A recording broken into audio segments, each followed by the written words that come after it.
So I'm Lindsay Whitley. I'm the director of Guilford Parent Academy, a department of Guilford County Schools. And our goal is to help parents help students succeed. We know that when parents are involved in the educational process, everything from homework help to college admissions decisions, that our students are the beneficiaries and they do better. And so we applaud you for taking time out of your busy schedule. We know that there are so many competing events going on tonight, so we're glad that you chose to be here with us. This is part 4 of our college planning series, so it is our last series, but we've heard such great things that we do want to see if we can get some more scheduled for 2018, but this is the last session of our 4-part series. Tonight, we're happy to have a special guest with us. We have Mychal Wynn. He's one of the most preeminent and highly sought after speakers in the country. His writings and presentations are based on experiences gleaned over the course of 30 years of parenting and teaching. A child of poverty and first in his family to graduate from college, Mr. Wynn has unparalleled insight into the issues and obstacles confronting students from high poverty and marginalized communities. However, such students are not the only students challenged with navigating preschool through high school pathways into college.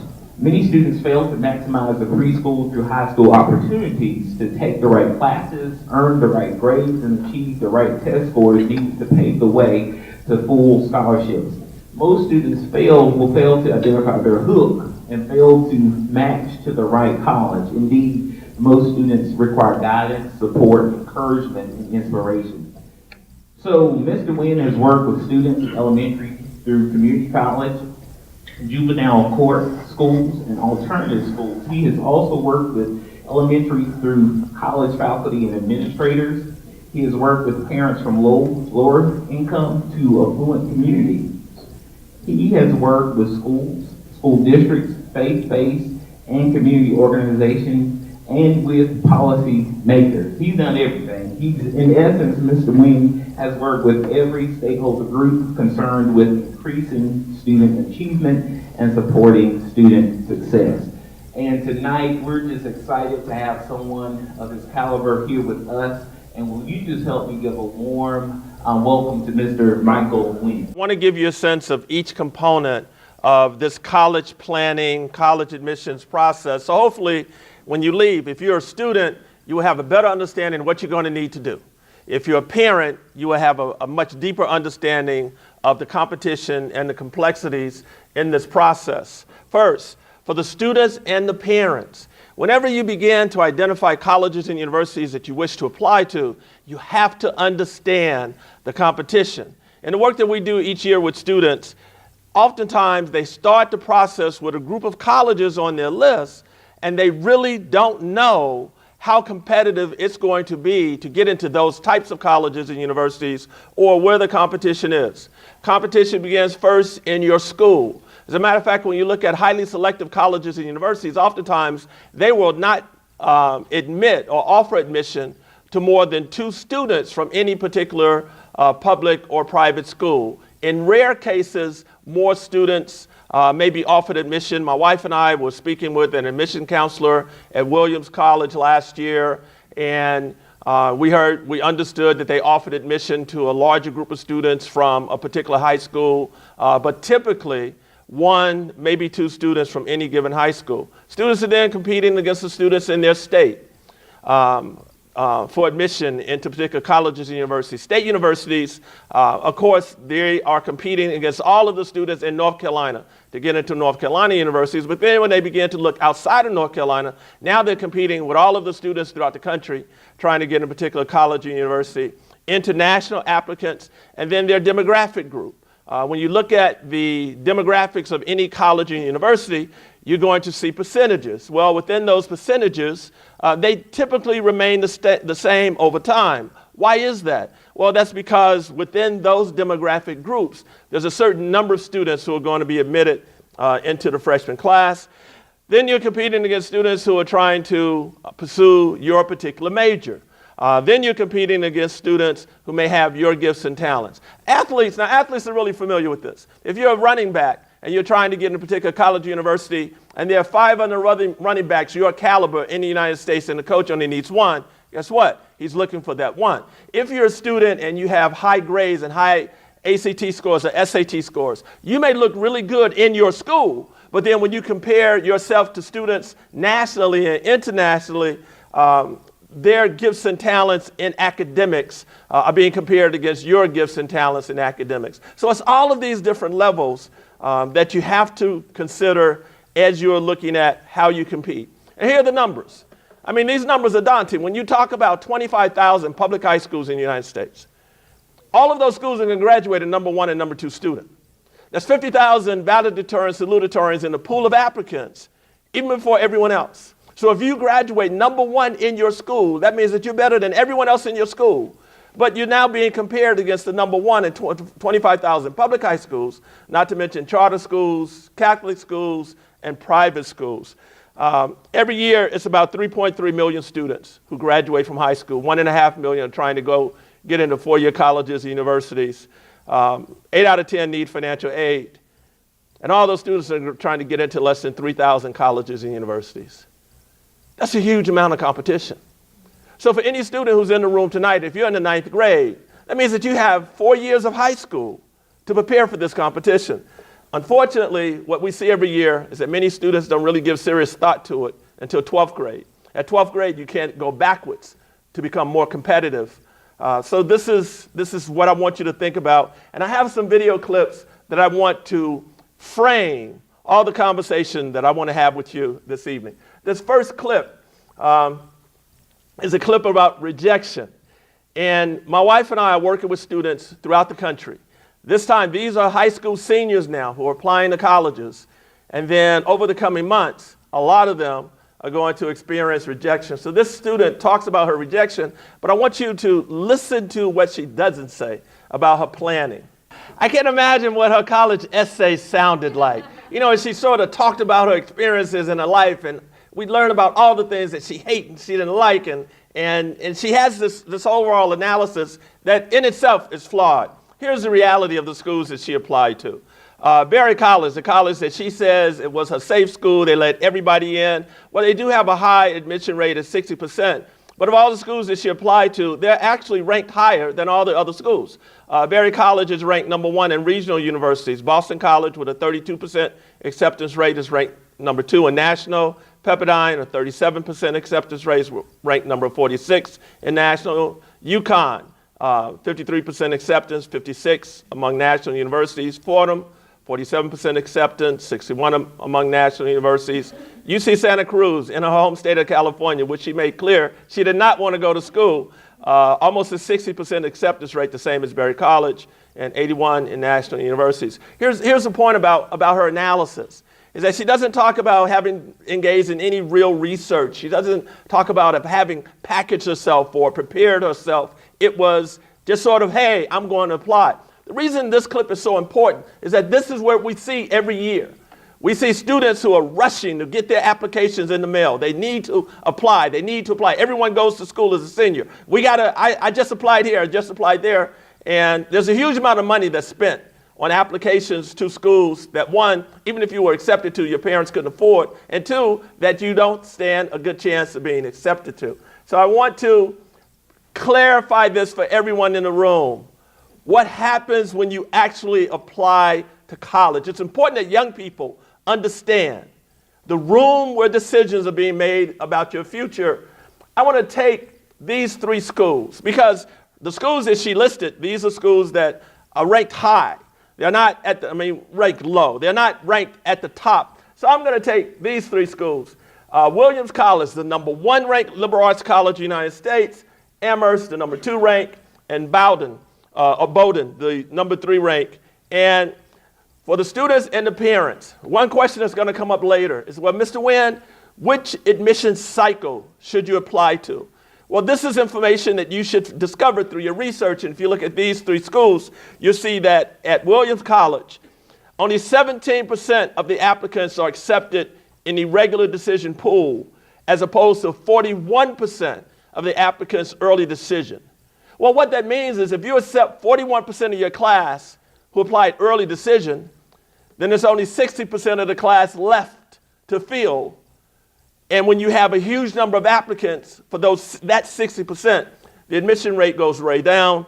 Amherst College, which is where our oldest son graduated from, 14% regular decision, 40% early decision, and then Bowdoin, 14.9% regular decision, 27% early decision.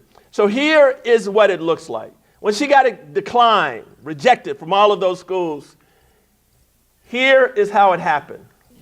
So here's what's happening. Every student who is now being considered, they started out with over 9,000 applicants. They've narrowed that pool down to 1,000. The freshman class is going to be about 472 students. So the students who are now being considered in this room, their body of work is on the table. Their essay or resume, there's activities, leadership, test scores, grades, AP exam scores, classes, recommendation letters from teachers. All of this is now on this table where this handful of people are making decisions that will impact your life for a long time into the future. The real question about this process is, what will you look like when you're in that room on the table? And for far too many students, they rush through the application process. They look at the application process as the game. The application process is not the game. How you prepare to be in that room is the game. That means that the essay that you write, we have it all the time, high school seniors who want to write an essay in a week. To craft an essay that tells your story about a family situation or what you've overcome, obstacle that you've overcome, that essay can take 3 months to develop. Word by word, line by line. And then, but that essay has to be connected to what you're doing in your school or what you've done. Most students don't want to have anything. Most students will put 4 years into high school and don't want to put 40 minutes into their college application. That's insanity. So I want you to understand what goes on in the room so that you can be prepared. I want to play a clip that will tell a very different story about this same room. Now, I did want to point this out. I took this from a news article where a family in New York whose daughter was already highly accomplished, they paid a college planning consultant $10,000 to prepare her package for that room, for Amherst College. So what I want everyone to understand is that if there are students who have that level of support to try to position themselves to be admitted into these colleges, then it really is important that you utilize all of your resources so that you can compete with these types of students who have those types of resources to prepare that package for their room. Here's a Guilford County student. I want you to listen to her story. So I wanted to play that clip for you because my wife and I were in South Carolina when Brenna sent us an email last week with this link to this YouTube video that she and her mom made because we were in the hotel room crying. And I set up these clips because I want to give you a sense of just the work as I lay out everything that all the students in the room need to do. You saw the first clip. Students say, I got rejected. You saw the admissions room where decisions are being made at the number 2 ranked liberal arts college in the United States. And then Brenna, one of the students from Guilford County, who we met in January last year, who we then worked with 1 day a month. She's still in the current cohort as a current senior, who was accepted into Amherst College. So, if there are any juniors in the room who want to become part of the college planning cohort and begin in the fall at a summer boot camp, you just simply need to contact the Parent Academy office and they will put you in contact with the right people. What happens is that my wife and I are here one Saturday a month and we're over at Guilford Technical Community College and juniors and seniors are in the computer lab and they're working through all the activities that I'm going to talk about tonight. So the college research, all of the research part of this process is critical. It is critical for every student to identify the group of schools that you are best matched to, and that takes time. It is not as simply as saying, my dad went to A&T, or my mom went to Duke, or I have a cousin that went to Appalachian State. It is not that simple. It really requires research and identifying the group of schools that you match to for your dreams, your aspirations, your hopes, the activities, what you want to learn, what you want to do, what type of program you want to be in. And then from there are several websites that I'm going to give you that you can begin to engage in research. This first website is collegeresults.org. This website is sponsored by the nonprofit Education Trust. The reason I personally like collegeresults.org is that you can create a group of colleges and identify them and research them, but also you can take any one college from that group, and there's another tab that you can click on that says similar colleges, and that will bring up colleges that are similar to that particular college or university. When you look at the schools that I've put on this list that are in North Carolina, the higher the graduation rate, the more the selectivity. It simply is the way it is. Because the graduation rate becomes higher because they are only allowing or admitting the most accomplished students in the country. Any student can be successful at any college if they identify the right college match. So as a student is 90% likely to graduate on time at Duke, and only 45% likely to graduate on time at Winston-Salem State, there are students at Winston-Salem State that receive their degrees in 4 years and go on to the best graduate schools in the program, just like students at Duke. But if you're a student who goes to Duke and it's not the right match, then rather than being in a 94% that graduates on time, you could be in that 6% that doesn't. Or if you go to Winston-Salem State and you identified the right match, then you're going to be in that 45% that graduates on time. But all of that comes from sustained, prolonged research. Another website I particularly like is collegedata.com. And College Data, it allows you to pull up the statistics for each of the schools that you're interested in, and you can sort of look at them as a snapshot in terms of how you match. Now, what I want to say to parents is this, for those of you who have ninth graders, is that if a ninth grader tells me today where they want to go to school 4 years from now we have the context for a conversation throughout 4 years of high school. If you say as a ninth grader, here's a college I want to go to, then we get to say, what's going to be the plan that gets you there? You can't tell me, I'll give you this as an example. We have a young man now we're working with who's a ninth grader. He's only been in high school 1 semester. His top list is Harvard, Yale, Princeton, and Stanford. He said, that's where I want to go to school. So far in the first semester, he has 2 A's, 2 B's, and 3 C's. So I had a conversation with him. I took him to this page for each of those schools. And I asked him, what type of GPA do the students have who get accepted, offered admission to those schools? What type of test scores do they have, students who are offered admission to those schools? And once he looked at it, I said, now you have a choice. You can either change how you're approaching school, or you can change your list. Tell me which one you want to do. He said he would change how he was approaching school, and he brought all of his grades up to A. Oftentimes, the only thing we were really talking about is attitude. You know, if you want to work harder, then work harder. If there's some place that you want to be, some place you want to go, an opportunity that you want for yourself, then it simply is identifying what you need to do. The collegegreenlight.com, we're a community-based partner with College Greenlight, and this is what it looks like on their website. The thing I like about College Greenlight is that you have to set up an account, and then once you set up an account and you create your profile, then you are automatically matched to colleges and to scholarships based upon your profile. Your grades and your test scores change, you're matched to different colleges. Your activities and your leadership and your community service changes, then you're matched to different scholarship and grant opportunities. Eventually, as a high school senior, this is a type of sheet that you're going to have to create. As a high school senior, you're going to have to identify the schools that you match to. And for this particular student, 4.0 GPA, 32 on the ACT, the student is well matched to some of the most selective colleges in the United States. Brown, Columbia, Cornell, Dartmouth, Harvard, Princeton, Penn, and Yale, all 8 of the Ivy League. But a student who has lower grades and lower test scores. Question is, well, Mr. Wynn, should that student just give up? Does it mean that student can't get in? Of course not. Because all 8 of the Ivy League schools have athletic programs, do they not? They all need athletes for their programs, do they not? They all need athletes for the practice teams for their programs, do they not? And what do we know about athletics at the collegiate level?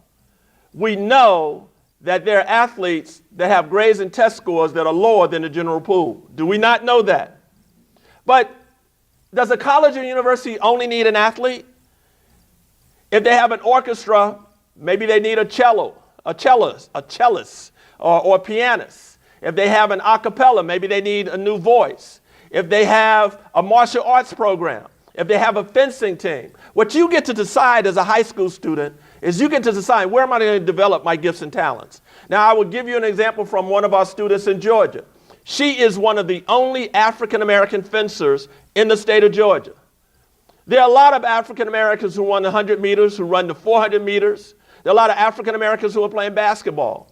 She may apply to an Ivy League school and be the only African-American in the pool of applicants who is a fencer. And if she has competitive grades and test scores, and if Harvard needs another fencer, and they've never had an African-American fencer, what do you think is being said about her in that room as they're talking about students and talking about what they're involved in? What I want all the students in the room to understand is that you get to decide. You get to decide the student that you want to become. Now, for those of you who are going to school and you're saying, I only want to be an athlete. I don't want to pay attention to grades and classes and test scores. I only want to be an athlete. You must be the best athlete on your team, and then the best athlete in your district, and then the best athlete in your state, or else you're not at the top of that elite pool. And if you're not at the top of the elite pool, why would you put all of your eggs in one basket? Why not be a good athlete and a great student? And for anyone in the room who does not understand this one point, I'm going to say it very slowly. Grades and test scores are the most direct pathway to a full college scholarship. No matter what your gift, what your talent, grades and test scores are the most direct pathway. And if you don't believe me, all that you have to do is to go to the websites of many colleges and universities. And it says right on the website, if you have one of our students now was offered the full presidential scholarship to Tuskegee University. But it says right on the website, if you have a 3.5 GPA and a 30 on the ACT, you are entitled to receive the presidential scholarship. And it's that way on many colleges and university websites. All that you're really going to need to do is the research. You heard Brenna mention the common data set. So for students who leave the room, students are always talking to other students. That's where they get much of their information from. They say, well, I heard Mr. Wynn say, oh, don't worry about what Mr. Wynn said. What your only thing you need to do is, oh, I know someone that got accepted. You can go to the common data set that every college, major college and university publishes, and it tells you what they view as being important in their pool of applicants. Here's the common data set from UNC Chapel Hill. Very important, the rigor of your record. Very important, your test scores. Very important, your essay. Very important, your recommendation. Right now, we're having a huge problem with many high school seniors who are rushing to put their applications in the mail or to hit send with their applications, that they simply rushed and found any 2 teachers they could in their high school to write a recommendation. You heard in the admission room how they read all of this. If you're applying to a competitive program, you want recommendation letters that speak to you and your passions, your leadership and your service. People who know you. So the time to identify the teachers to write your recommendation letters is not as a high school senior, it's as you're going through high school. You have a 9th or a 10th or 11th grade teacher that you're connected to, who sees you as being a brilliant student. That's the teacher you go to. But again, it's clear They say your extracurricular activities, your talent, your character, and the fact that you're from North Carolina. All of those are in the most important column.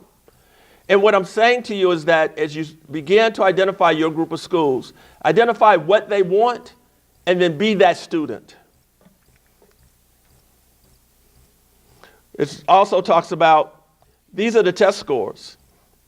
When students say to me, Mr. Wynn, test scores aren't everything.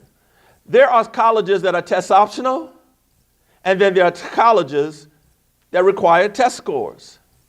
So what that means is that if UNC Chapel Hill shows us that the range on the ACT is from 27 to 32, and your test scores are lower than the 27, then that means they have to find something so uniquely special about you that they're willing to offer you admission. What I'm saying to you is that if you don't have something uniquely special about you, then you need to focus on getting the test scores that you need to meet the mark for the schools that you want to apply to. And the time to do that, let me make sure everyone understands the timeline if you're not a high school senior. If you are in grades 9 through 11, you should take the SAT and or the ACT. You decide which one, but you commit to one or the other. You take it by January, February of your junior year. You can wait until the state issue test if you want. But once you take that test and you get those scores, you decide whether or not those scores meet the benchmark for the colleges you're trying to get into. And if they don't meet the benchmark, then what you do is you commit yourself to test prep for that one test, not both. Either the SAT or the ACT, you choose. You choose that test, you commit to the prep, and you retake that test by June at the end of your junior year. And those are the scores that you run with. Because there will be all sorts of applications over the summer to diversity weekends and to putting yourself on the radar of these colleges and universities. And if you are still trying to raise a test score, then you can't commit the amount of time that's needed to all of the other areas, all of the other pieces to the puzzle. And if you start your senior year still trying to raise your test scores, you don't even know what colleges you are a strong candidate for. And we see it every year. So if you do that timeline, then you'll be in a good place. Now, for anyone who would say, well, Mr. Wynn, you understand I'm involved in all of these activities in school, you need to check yourself. You need to have, colleges are no longer looking for a student who's involved in 12 activities. They're looking for students who are involved passionately in a small number of activities. So if you're an athlete, be a passionate athlete. Donate your time to community service by serving as a youth coach or assistant coach in your sport. Work with a middle and elementary school with other athletes. Focus your energy and your attention. If you're going into medicine, do an internship in the summer. Make sure you're involved in medical organizations at your high school. Focus your time, but don't try to be in 9 or 10 different activities and not have any time to devote to college planning. That is critically important part of the process. And then fit. At the end of the day, really, this is what we're talking about. And parents and students, we have to be on the same page. When we're talking about fit, there are colleges that young people want, but they may not be the colleges that parents can afford. There has to be compromise. And when you're talking about fit, it has to be, is it a large institution or a small institution?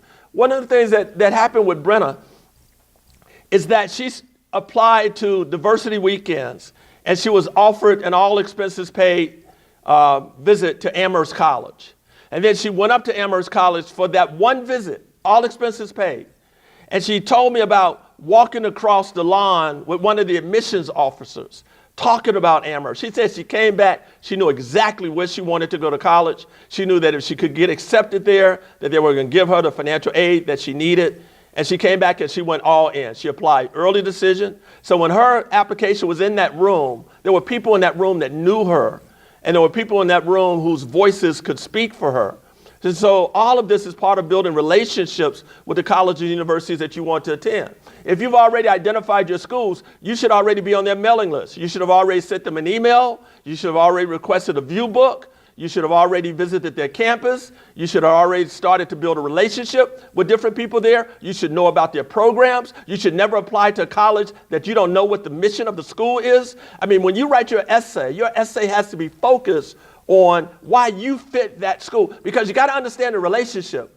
The college is saying, in order for me to offer you a seat in my freshman class, what are you bringing me? What are you going to give me? What are you going to bring to my campus? And so you need to be able to answer that question through your application and in your essay. Institutional grants and scholarships, again, this goes to fit. If you have a unique gift or talent, then you should be positioning yourself now for the colleges and universities that will reward that gift or that talent in money, so that reduces your overall cost of college. And the way that you do it, as I've outlined here in the bullets, is you got to start your research. You should have a binder or a portfolio, and you should be gathering this information, if you're in 9th grade, throughout high school. Here's an example of the Davidson website. On the Davidson website, it talks about the institutional grants and the scholarships. Now here's what's important. And again, the reason I'm talking about 9th through 12th is that if you're in 9th, 10th, or 11th, that means you get to identify a scholarship now that you want. And then you can work to be the student who is awarded that scholarship when you apply. So you're not going to be applying cold. You've identified the scholarship now. You're working to make yourself the student that they want to award that scholarship to. So when you apply, you're going to have an advantage in the process. You should identify a college planning support program. Whether you join the college planning cohort here in Guilford County, or you find a local program from a nonprofit or YMCA, you need to put together a team. You need someone who's going to review your essays, someone who's going to guide your college research, someone who's going to engage you in authentic conversations, someone who's going to talk to you about the different pieces. You need a team. And if you have a team at your church, or you have a team in your school, or if you have a team of just other families, you're going to have to identify it. Here's an example of the importance of what I'm talking about. So this particular program is called LEADER. For students in grades 9 through 11. This is the month for you to begin your research for what you're going to do next summer. Now you should research the summer programs that you want to attend, whether they're college planning programs or they're summer programs in STEM or whatever your passions are. Because many of these programs, the applications will open up January 1st, and for some of them, the application will close by February 15th. For many families, the summer planning is deferred until May, near the end of the school year. But these programs that are highly competitive, you need to have them identified on your radar and prepared to apply with your recommendation letters and your resume right after the first of the year. So see, the college planning, there is no break. There's no holiday break. School is over and you go home and you kick back and say, man, I'm gonna play some video games and I'm gonna chill. This is not the time to chill. This is the time to do the research, because your head, it's cloudy throughout the school year. You have homework, you have activities, but now that you have time to exhale is the time to really embrace the opportunity to engage in college planning.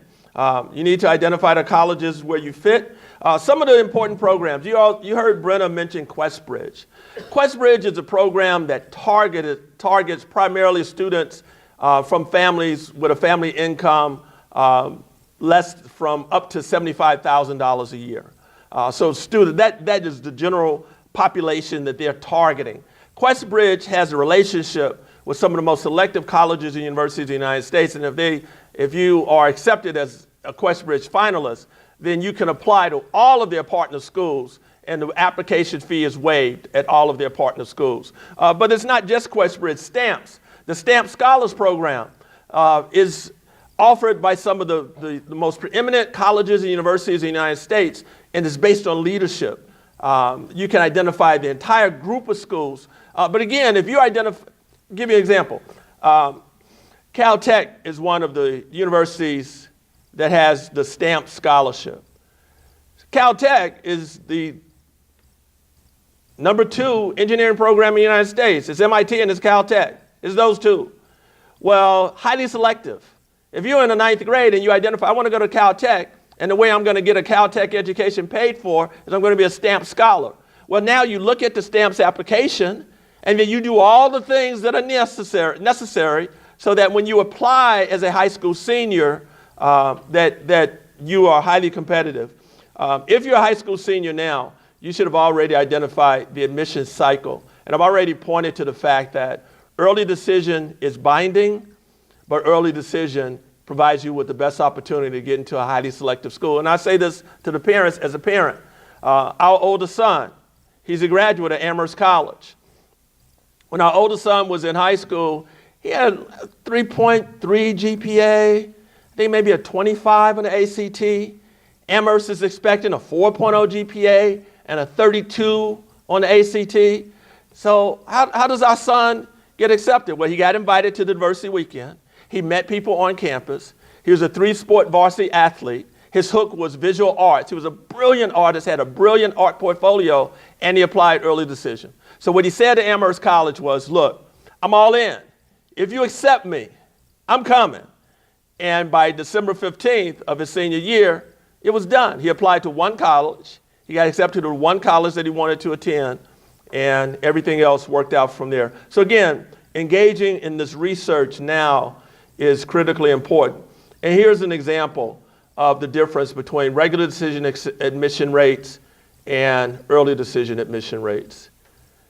And it pretty much is the same for selective schools, is that if you apply early decision, that is your best chance of being offered admission. So a parent might ask me, say, well, Mr. Wynn, should my child apply early decision? It depends on your particular child. I'll give you an example. Last year, one of our students did not choose to apply early decision. It's because she was over the top, being recruited by everybody. She was a perfect 4.0 on a 4.0 scale. She had a 33 on the ACT. She had 4 years of high school leadership. She had taken every AP class offered in her high school curriculum. She had a 4 or a 5 on every AP exam. So she applied to Princeton regular decision, Amherst regular decision, Williams regular decision, Vanderbilt regular decision, Washington and Lee regular decision, Swarthmore regular decision, and Davidson. I don't know what it is about the state of North Carolina that you all have something against our children from Georgia. The only college she was not offered admission to was Davidson here in North Carolina. She was offered admission to Princeton and Williams and Amherst and Swarthmore, Washington Lee and Vanderbilt. But again, so she was in a position where she felt that she did not have to apply early decision because of her body of work. But here are what the admission cycles look like. And you can download this from the National Association of College Admission Council's website freely. It fully explains regular decision, rolling admissions, early action, early decision, restrictive early action. Some colleges have regular decision 1 and early decision 1 and early decision 2, early action 1 and early action 2. But again, you simply identify the admission cycle that you feel that you are best qualified to be offered admission. Here's what a high quality self-presentation for a college looks like. So I'm just going to ask by show of hands for the students. I want you to be honest with me. I'm going to ask you questions about each of these. If you believe that you are an absolutely brilliant writer, raise your hand. Okay, if you have already received 2 absolutely brilliant letters of recommendation from teachers that you personally have read, and they are so good you can frame them and put them on a wall in your home, raise your hand. Okay, if you have a high quality 1-page resume that anyone who looks at it knows that you just walk on water, you are so brilliant in leadership and service and academics and your test scores, raise your hand. Okay, I know I'm going to get one of them. If your transcript shows that you have taken the most rigorous classes offered in your high school, you've got an A in every class. If you have any AP classes, you've gotten a 5 on every AP exam, raise your hand. Okay, I got one. All right. If you are a president or a captain if you are a president in at least 2 clubs, if you are a captain of a team in every sport that you play at the varsity level in high school, raise your hand. Okay, that was a cameraman. That wasn't a hand.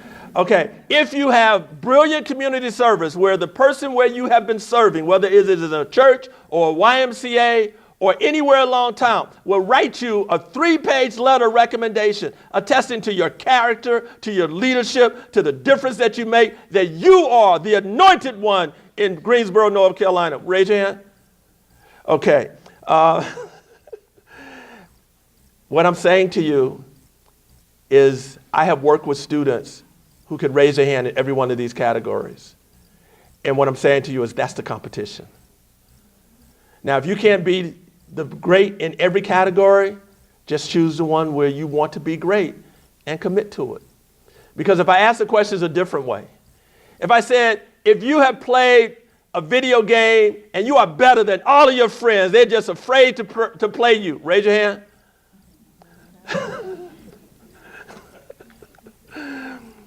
Here are the pieces that Brenda was talking about.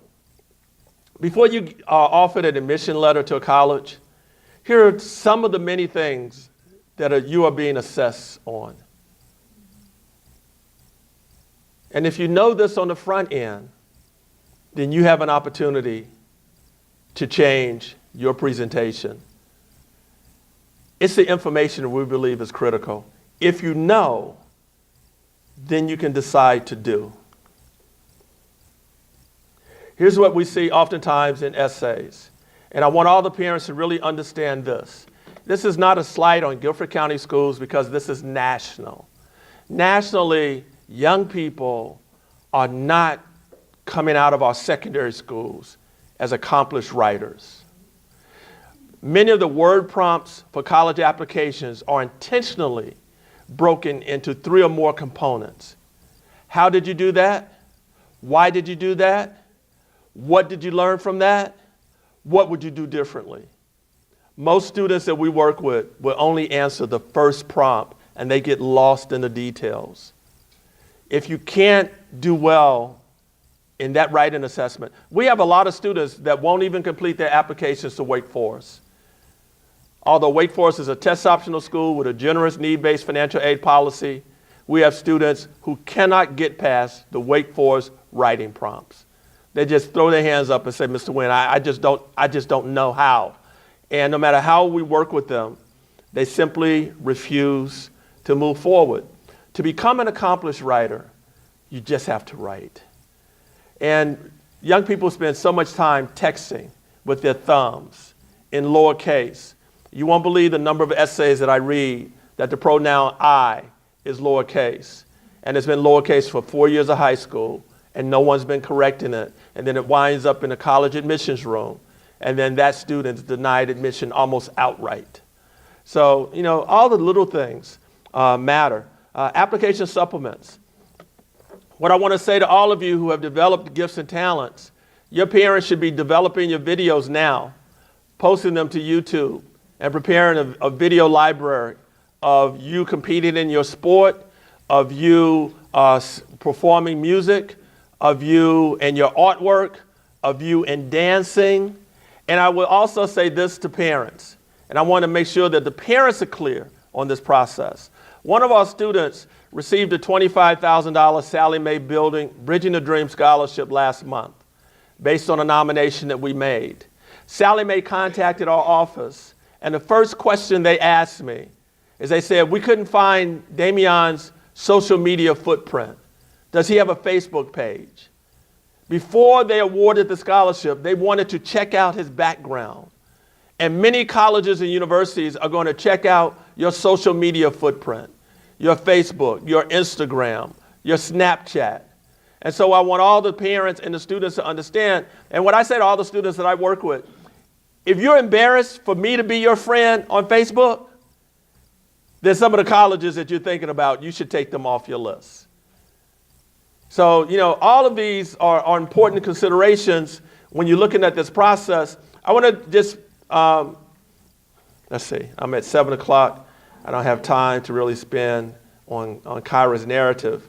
But I will show you, this is what a high quality resume looks like. The student who I mentioned who was offered admission to Princeton and Amherst and Williams and Swarthmore and Washington and Lee and Vanderbilt, this is her resume. But the resume didn't look like that as a 9th grader. She started high school with a vision of, what do I want my resume to look like when I began applying to college? What is it that I want my brand to be? I'm not an athlete, but I will do the marching band. I will make a commitment to academics, and then whatever programs and organizations I'm in, I will try to be an officer. president or treasurer. And so your resume should be sent to every college that you're interested in applying to as a supplement, or when you first introduce yourself to college. So one of the things that we do with the students that we work with, if we contact an admissions officer at one of these selective colleges, we send that admission officer all the resumes of the students that we're working with who we believe meet their standards as an introduction. And then we're able to provide 2 or 3 sentences about each student. I want to introduce Kimberly to you, because Kimberly's a brilliant student at one of the top performing high schools in Georgia. So again, your resume, I need you to just think about, what do you want it to look like? If you're an athlete, you should have an athletic resume that profiles you. So then as an athlete, and here's what Lanier did. She did not have a full scholarship offer on the table as a high school senior. But what she did was she created her athletic resume. She identified colleges and universities that had good volleyball programs that might need some more talent. And she marketed herself. She emailed her resume to all the coaches. And one of the coaches at Brunel University in Georgia gave her a call, called her down for a tryout, and then offered her an athletic scholarship and coupled with an academic scholarship. So the X factors, they really, as you're proceeding through high school, you need to be recognized.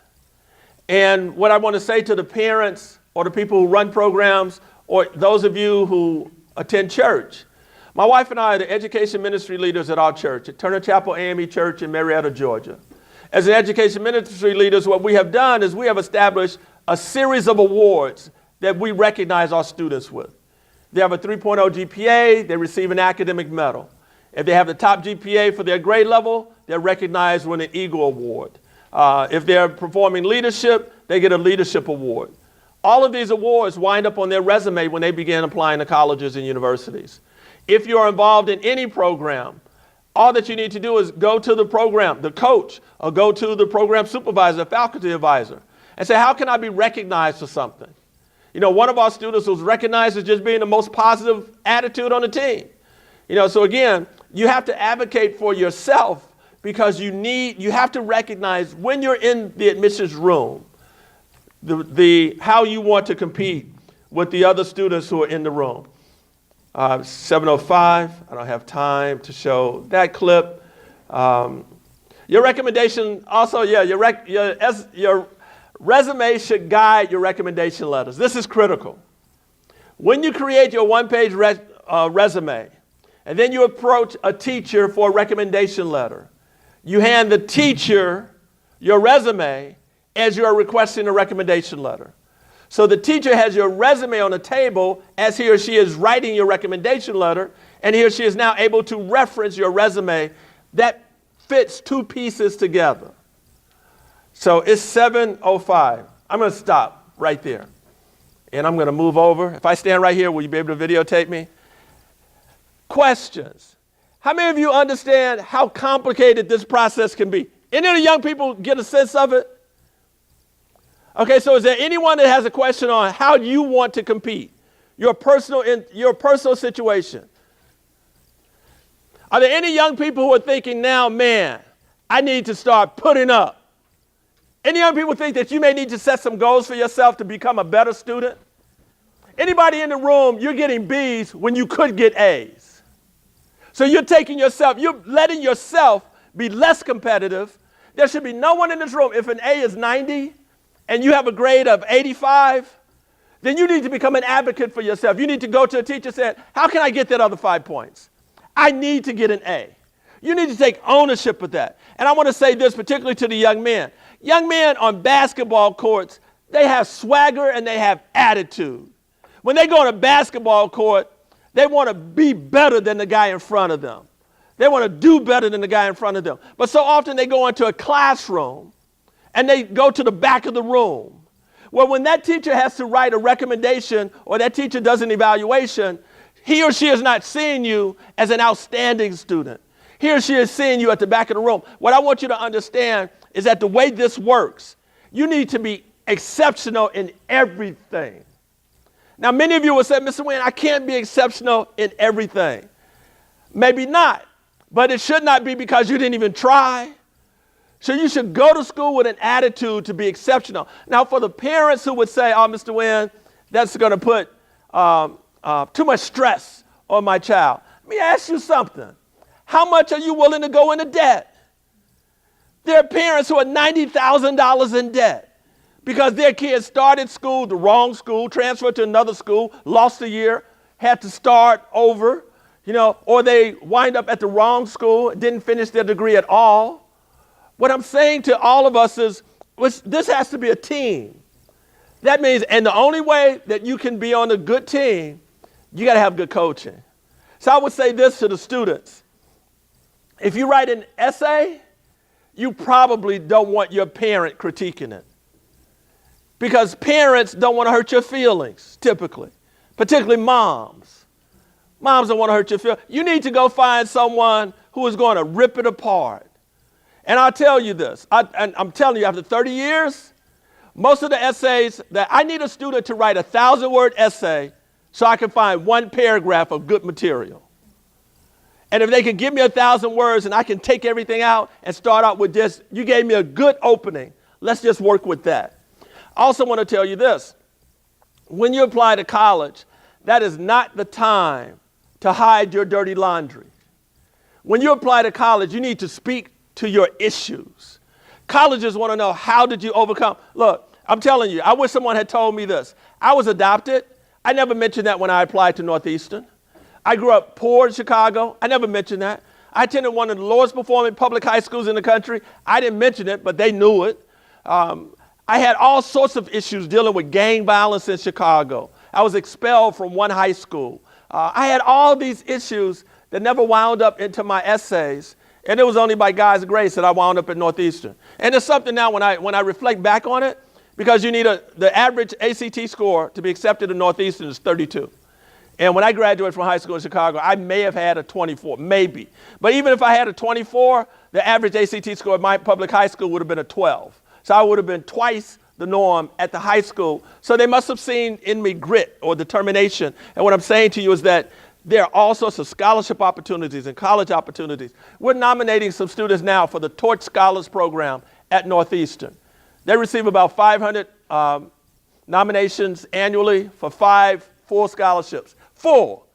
These are 5 full scholarships that pay everything, books, fees, transportation, everything. But they're offered primarily to first-generation students and students from high poverty backgrounds. But what they really want, they want students who have overcome something. So what I'm saying to you is that I need you to really look within. What have you struggled with? What are you overcoming? And when I look at our students, we have students with who are ADD, ADHD, students who have been in special ed. We have one student who was in special ed throughout school until 10th grade and then moved from special ed to gifted in 10th grade. She had that whole story about her misdiagnosis throughout school. We have children who have been homeless, helpless, have had a parent killed violently. So what I'm saying to you is look at who you are and look at what you've overcome and make yourself a top student. Those of you who are there any high school seniors who are here tonight? Okay, good. Because that means all of you have time. All of you have time to get your collective stuff together. So let me see a show of hands from the young people. How many of you, now that you've heard me speak, you will start school when school opens again, willing to work harder? Raise your hand. There you go. How many of you are willing to acknowledge right now that you have been lazy, a little lazy snot? Very good. Very good. Oh, what about this one? How many of you are willing to admit or to acknowledge you've been hanging out with the wrong people, a bunch of other little lazy snots? Okay, you all don't want to admit that. Just one. Let me tell you what happens. If you want to be a top student, the best way, and this is research. John Holt wrote a book called How Children Learn. In that book, he said, students who are great students, who you think they hang out with? Other great students. And you know why? Because what they do is they see what great students do. They see how great students take notes. They see how great students raise questions. This is not the time to draw racial lines. If you want to be a great student, whether that student is Asian, Caucasian, African American, African, Haitian, it doesn't matter. You need to identify who are the great students. That's who I'm going to start spending more time with. I'm not telling you to give up your friends, because if you hang out with a great student, you can go back and help your friend who is not. Do you understand what I'm saying? You can help your friend who's not a great student. Also, guys, you have to stop being embarrassed for being brilliant. Guys try to hide. I know I'm guilty. I was an athlete in high school, and I hung out with all the football players. And I tried to act dumb like most of them behaved in class. I started a chemistry class as an A student. All the football players sat in the back, and they talked about me. Then eventually, as the semester went on, I moved my seat to a few rows from the front, closer to the back. I became a B student. That wasn't enough. They talked about me in practice, and I moved my seat from being a B to being a C student. By the end of the term, I was an F student with them. And you know what they were doing? They were celebrating everybody that failed the class. That is insanity. That is insanity. That admissions room, you're not going to get any props for being a dummy. So when you're in that admissions room, they want to see you were an F student and you became an A student. Not that you went the opposite direction. Can you remember what happened when they said this one student was an inside the box type of student? How many of you want to admit her? Nobody. You know, what they're looking for a student that is exceptional, outside the box, thinks differently, does things differently. I think that if you all take all the information you received over the course of all of these sessions, you will be able to really begin to construct a great plan.